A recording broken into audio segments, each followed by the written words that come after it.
औरत का दूध पीने वाले बाबा, मैं दूध पीने वाला बाबा, दूध पीने वाला बाबा।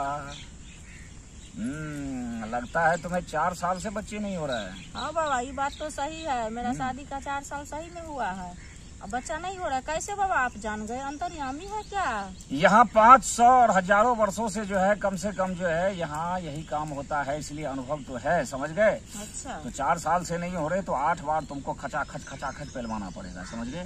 क्या बोल रहे हैं बाबा? बोल वही रहे हैं जो तू रात को पति के साथ करती है, तो ऐसा कर कुटिया में चल, समझ गए। बोल रहा है आपके पास कुटिया भी है? हाँ कुटिया है। नहीं पता था ये सब आप करते हैं।